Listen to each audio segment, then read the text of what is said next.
Let's go, people. So, I've been saying for a while I wanted to get back to this, kind of playing some games, just talking, all of that good stuff. And after the latest episode of Dragon Ball Daima, episode 12, with Vegeta going Super Saiyan 3, I was like, yo, not only do I want to hop back on Sparking Zero, because I already beat like every story mode on Sparking Zero, but I need to come back and play some, epicness with Vegeta, because I was just like, oh.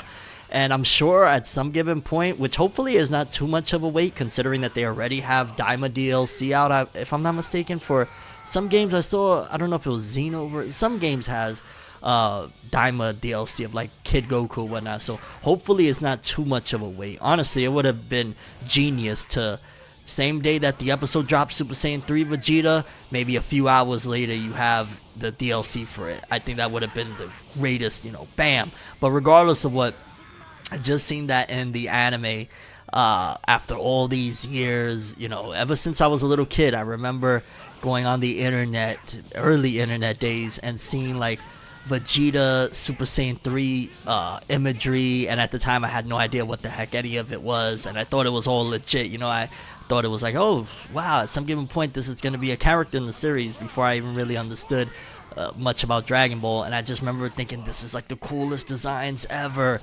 And we never got Super Saiyan 3 Vegeta in Dragon Ball Z. I forget what was it, in Z or was it in Super, that he said something in the and if it's in Super, then that means it's majorly breaks the continuity. But at some given point, I know Vegeta said he doesn't do Super Saiyan 3 because it's like pointless or something in that ballpark.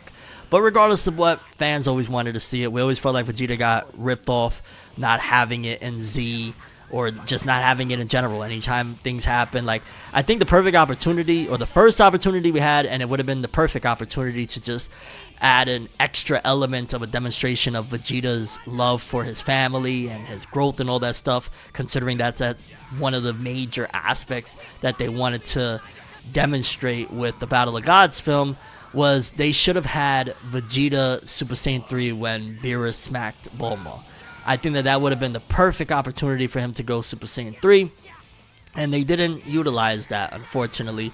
So, then we go through the series, we go through Universe 6, Universe Survival Tournament, all of that stuff, and we never get Super Saiyan 3 Vegeta, although we get other transformations that realistically are stronger, because Super Saiyan 3, funny enough, we see early on in Super, in the Battle of Gods film, how antiquated of a power that is moving forward in the story, because Beerus flicks away Super Saiyan 3 Goku like he's nothing. So realistically, as awesome as it is, I guess technically power-wise, in comparison to like the god powers and stuff, Super Saiyan 3 isn't the strongest thing in the world. But darn it, seeing it in Daima, seeing it with the character design, whoever designed Vegeta's character for Daima, especially the Super Saiyan 3 form, I'm not sure if Toriyama did that prior to his passing or not, but regardless, it looks incredible. And it's slightly different, like, as you can see on the screen right here, you see this is Goku, Kid Goku from GT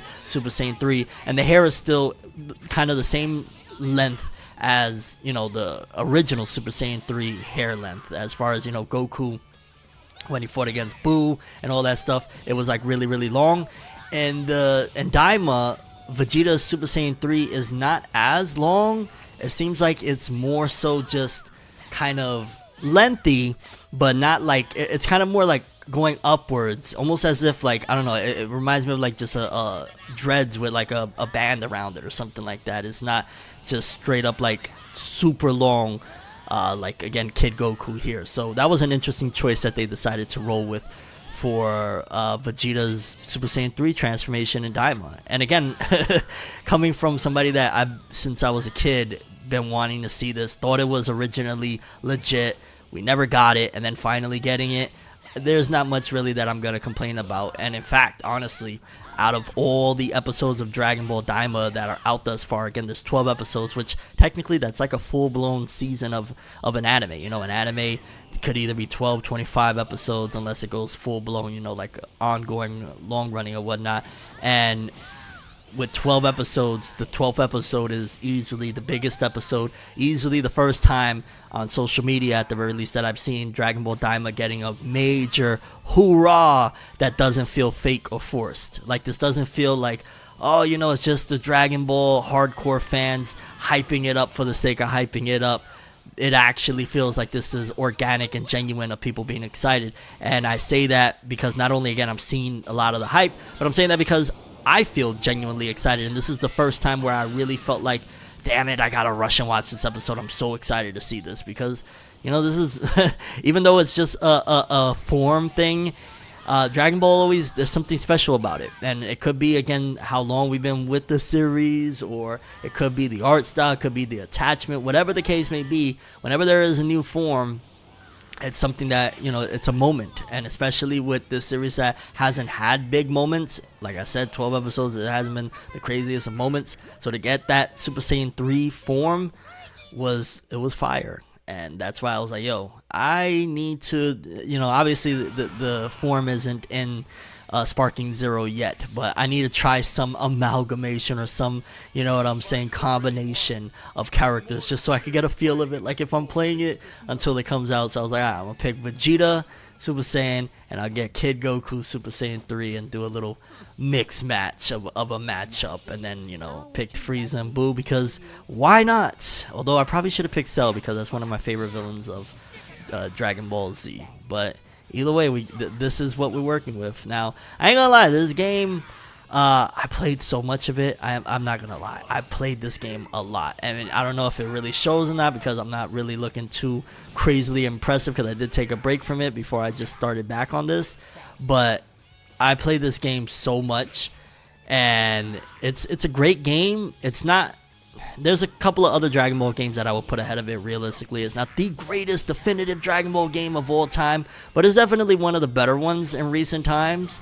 As far as like from some of the Dragon Ball games I played, not to put down any games, whatever's your preference, cool beans, that's all, that's your thing.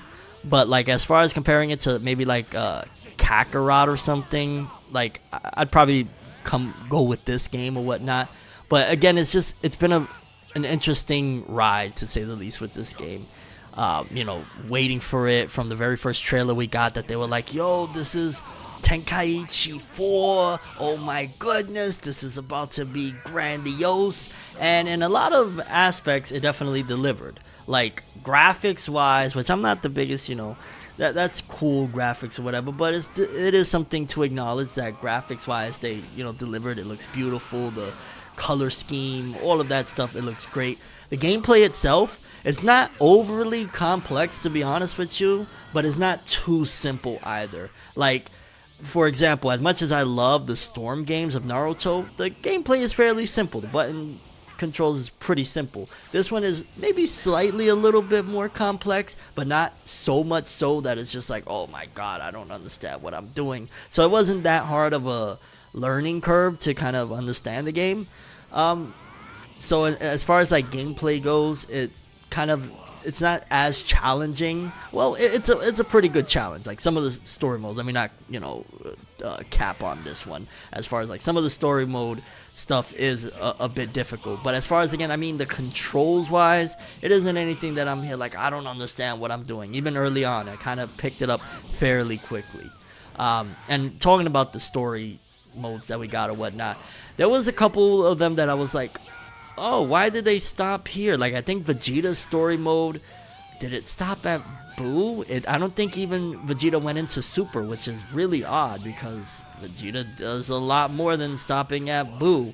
So I'm curious if that's going to be something that they're going to implement later, because I have no doubt in my mind with the way Bandai's been maneuvering, they are going to support this game for the next like 10 or 15 years, especially that I think it sold 1 million copies first day or something like that. I forget, it was like a crazy number. They're going to support this game for a long time to come. The fact that they are coinciding with, Daima and adding DLC of Daima to some of the other games, I think it was Fighters or something like that, that just shows that they are trying their best to continue to keep a lot of their games alive. So I have no doubt in my mind that this game is going to be around for a long time. It already has a great install base. It has incredible reception. Granted, you could argue that some of the online gameplay has dwindled, the amount of players online, but I don't know. I'm kind of like, people are still playing Xenoverse, you know what I'm saying? And Xenoverse came out going on 9 years now. It's been since Xenoverse came, so I don't think that this is gonna be a fly-by-night thing. Maybe people just went really, really crazy with this and burnt themselves out, kind of like myself, that I went super hardcore playing this since it came out, and then I had to take a break because I was like, all right, getting kind of tired. I'm playing this too much. So I think that this game is gonna stand the test of time, and hopefully, again, they add on some of those. And you know, it'd be nice to get some DLC story modes for some other characters as well, and adding in some stuff. Like, if I'm not mistaken, the original Tenkaichi games, they had like the movie stuff, like movie characters and stuff. Being able to play, you know, if they do like DLC movie packs or something like that, playing through, you know, the different films, the Tree of Might, you know, World's Strongest, all of the DBZ films. People would buy that in a heartbeat. Oh my god, I could play through this movie each time a drop comes out. And, you know, Bandai get their money, and we'll continue to have some really fun experiences as long as they put their best foot forward. Don't try and, you know, cheap it out, because some of this stuff is really awesome. Like, Goku's story mode is clearly the most fulfilling. Like, there's so much to do in Goku's story mode. That it doesn't feel like sluggish or anything. And for me personally, that I kind of didn't really get, like in Kakarot and some of the other games, I didn't get into the super stuff too much. For me, all of the super stuff was really fun to jump into with this game. The what ifs, I like some of the like Gohan Black what if was very interesting. I didn't even expect it. It was kind of an accident on how I unlocked it, to be honest with you. I was like, wait, how the heck did I just do that? But like, the what ifs, for the most part, some of them are a little bit of a miss, like and I would have liked for the what ifs to kind of have a little more impact on the overall story, but I still think that that was a fire idea. I still think that some of them are really exciting. Again, like Gohan Black, that was one of the main ones that stood out to me. Also Piccolo, Goku and Piccolo, I think it's early on, like the decisions that you can make as far as maneuvering with Piccolo. Like, there's a couple of different what ifs that was really good, but again, something original like that, because a Gohan Black idea, that's damn near a full-blown OVA movie idea that you could do. So for them to utilize that for this game, I thought that that was a great move that they made. And again, there's just so much potential for this game, because look at it. It's a freaking awesome game. It looks great, it plays great, and the roster of it, I hate how they kind of amplify it though. Like, bro, there's like 20 Gokus, and they're like, yes, all of those are different characters. No, that's Goku with Super Saiyan 2. Those are not separate characters. That was one of the things I liked about some of the other Dragon Ball games, where it's just like, you play as Goku, and then you can power up to his different forms depending on what capsules you put into him. I wish they would kind of utilize that, but I understand that was, I think, the Budokai games and not Tenkaichi. But yeah, I ain't gonna lie, Sparking Zero, I don't know where they go with Dragon Ball games moving forward from here, because this feels like, you know, top tier. I don't know if they, you know, try something different ideas outside of just fighting games, because I don't know where Dragon Ball goes after this, other than them just continuing to support this for the foreseeable future, because what else can you do? You know what I mean? Like, some other franchises have tried some other things, like the Death Note, Among Us type of style, but that wouldn't work for Dragon Ball. I think they even tried something like that, and it was just so I'm just curious what's the future for Dragon Ball, outside of, again, that they will support this game, because this game is freaking awesome. And I guess maybe I'm just jumping too far ahead, because like, this game just came out, it's gonna be around for a while, and yeah, I'm sure they have plenty of plans, especially again with Daima right now. Super Saiyan 3 Vegeta, the hype is tremendous, and that's why I had to do this whole thing. And let me know if you want to see me do more of this, if you want to see a full revival of this. I want to honestly play with the homies. That's one of the main reasons why I kind of wanted to bring this back to begin with. Get some of the homies, get some games in, play some online, local homies, however we get it in and whatnot, and just have some fun. You know, that's one of the main reasons why whenever I've ever played video games, is I just wanted to have genuine fun and good times and make great memories. That's what gaming is to me. So that's what I'm looking forward to in the future. And if you want to see more of them, let me know. Drop a like, all that good stuff.